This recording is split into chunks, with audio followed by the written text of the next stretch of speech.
La suite. Pourquoi la suppression du Code du travail peut avoir une conséquence directe et franchement dramatique pour l'ensemble des Français de l'étranger. Voilà l'histoire, elle est toute simple. Les Français de l'étranger sont très attachés à la protection sociale. Ils ont pour ce faire la branche de la sécurité sociale française qui s'appelle la Caisse des Français de l'étranger. Je la connais bien, j'en suis le premier vice-président et je suis membre de son conseil d'administration depuis 15 ans. Je connais donc ces questions sur le bout des ongles. Alors, quel rapport entre la suppression du Code du travail et des risques pour votre couverture sociale à travers la Caisse des Français de l'étranger? Très simple.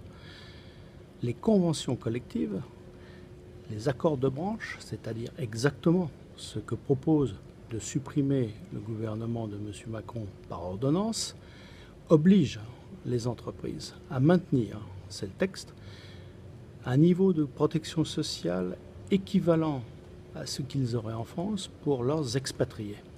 Conséquence de quoi? Et en application de ces textes, les entreprises, petites, moyennes et grosses, quand elles expatrient quelqu'un hors de France, généralement l'assurent auprès de la Caisse des Français de l'étranger, qui leur assure une continuité complète à l'entrée et à la sortie avec la sécurité sociale française. C'est très simple, ça couvre les obligations des employeurs, ça évite tout problème. À partir du moment où on supprime les accords de branche, on supprime incidemment cette clause d'obligation de couverture. Alors, les entreprises pourront se couvrir où bon leur semble, auprès d'entreprises privées, d'assureurs, qui sont d'ailleurs très présents dans les lobbies qui entourent le nouveau gouvernement. Conséquence de quoi pour vous? Ce sont aujourd'hui les cotisations des entreprises qui assurent à la Caisse des Français de l'étranger son équilibre financier et permet ainsi à ceux qui sont adhérents individuels, c'est-à-dire environ la moitié des adhérents de la sécurité sociale Caisse des Français de l'étranger, de pouvoir s'assurer dans de bonnes conditions avec des cotisations modestes, quel que soit leur âge, l'état de leur famille et l'état de leur santé.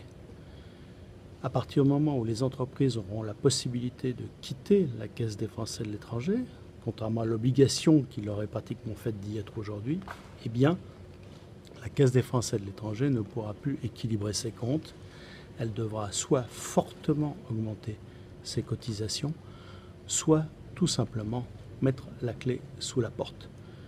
Imaginez qu'à partir de 45 ans, les assurances privées exigent en assurance santé des cotisations de plus en plus élevées et qu'à partir de 65 ans, il est quasiment impossible de s'assurer individuellement. Réfléchissez bien avant d'aller voter.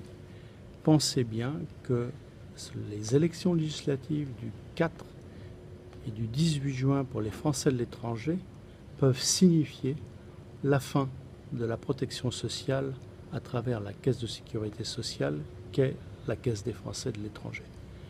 Faites bien le bon choix avant d'aller voter.